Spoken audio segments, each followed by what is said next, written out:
For sure.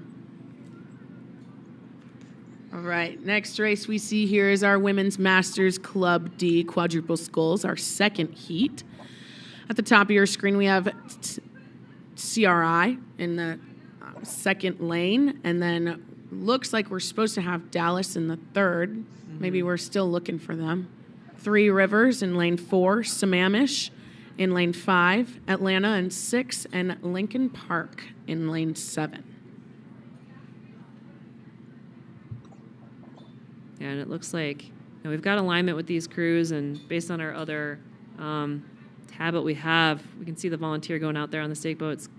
Believe that Dallas crew did not launch, perhaps pulling focus into other boat classes, but we've got our start here. We've got CRI at the top of your screen. Skipping over lane, we've got Three Rivers, Sammamish, Atlanta, and Lincoln Park. Looks like that Atlanta boat is hopping out here in the start. Atlanta, and then we're looking at Three Rivers, maybe sitting in that second place spot, and then Sammamish right in between them. And we've got creative license here with our lines.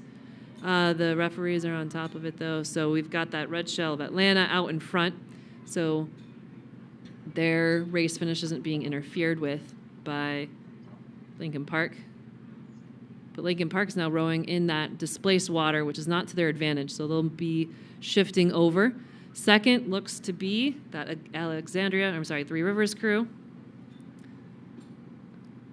And Sammamish right behind them.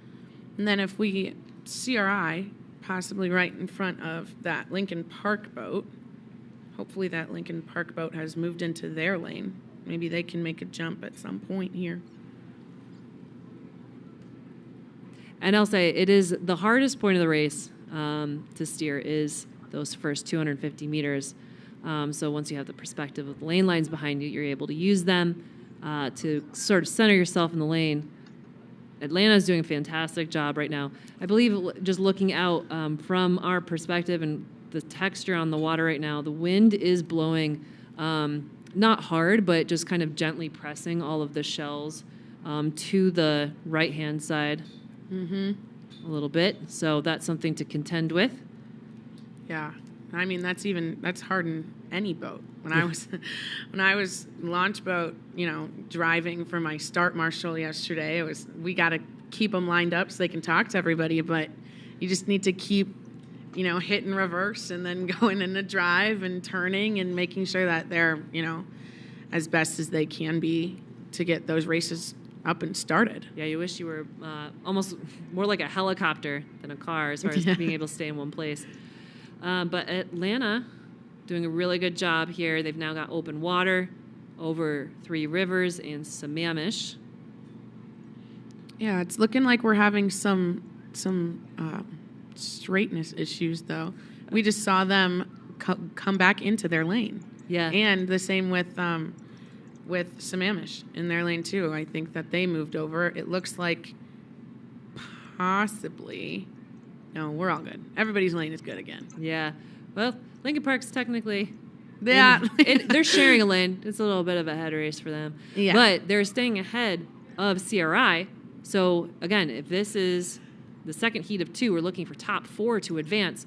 And per the rules, you just have to cross the finish line at that time. And as long as you're not impacting the finish of the top finishes, the advancing places of the boats ahead, it is accepted. So Atlanta, they had that early lead, but I think that they took their foot off the gas a touch, or maybe it was just that Three Rivers decided to take it up. So Three Rivers is now charging, maybe a little bit ahead of Atlanta. Atlanta's staying cool and calm. Sammamish in between. Oh, here they come. We can hear some yells, some chants. And, it's going to be tight. It's going to be really tight. Yeah.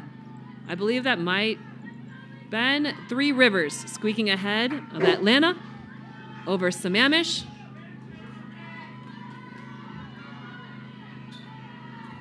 Then we'll see that CRI and Lincoln Park boat. Ooh. Look at this finish.